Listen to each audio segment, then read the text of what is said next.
சேலத்தில் நடந்த ஒரு சம்பவம். ஒரு பெண், என் கம்யூனிட்டி தான், உறவுக்கார பெண் தான்.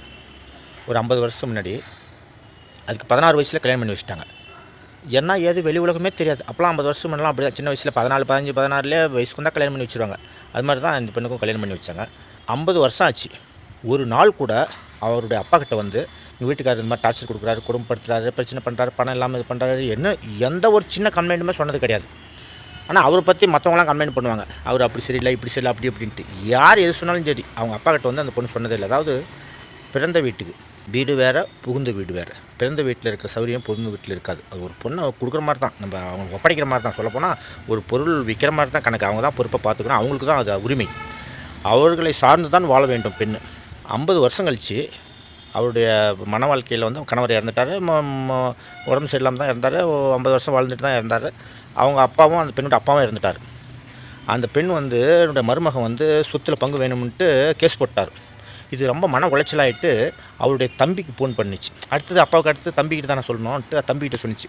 ரொம்ப மன உளைச்சலாக இருக்குது, என்னால் வந்து இருக்கவே முடியல, என்னால் வாழவே பிடிக்கல, நோட்டீஸ் மேலே நோட்டீஸாக வருது, நான் செத்துலான்னு இருக்கிற, கடைசியாக மட்டும் சொல்லலான்னு இருக்கிறேன்னு சொல்லியிருக்குது. அவங்க தம்பி வந்து அவசரப்பட வேணாம் அப்படின்னு சொல்லிட்டு ஆறுதலாக சொல்லிவிட்டு, நான் ஃபஸ்ட் டைம் சொல்லியிருக்குது. அதுக்கு வந்து அவங்க தம்பி சொன்னாராம், அவருக்கு வந்து பல கோடி சொத்து இருக்குது, ஆனாலும் உங்ககிட்ட இருக்கிற கொஞ்சோண்டு சொத்துக்காக பங்கு கேட்குறாரு இல்லையா, அவர் சொத்து ஒன்று இருக்குது பக்கத்தில், அதுக்கு சின்ன சிக்கல் ஒன்று வைங்க அப்படின்னு சொல்லியிருக்கிறாரு அவங்க தம்பி.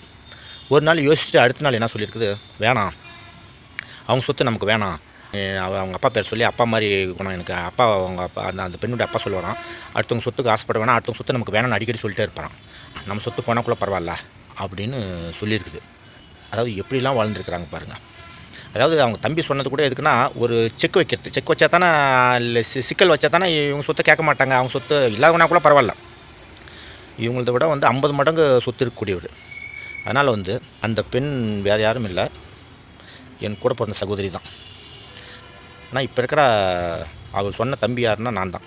எதுவும் சொல்ல வரேன்னா, இப்போ இருக்கிற பெண்கள்லாம் வந்து அப்பாவிட்ட புருஷன் வீட்டை வந்து அனுசரித்து போகிறதில்ல, அப்பா வீட்டை பற்றி பெருமையாக பேசுவாங்க. அவங்களுடைய அரவணைப்பு வேறு, வளர்ந்தவங்க அரவணைப்பு வேறு. 99% இப்படி தான் இருக்கிறாங்க.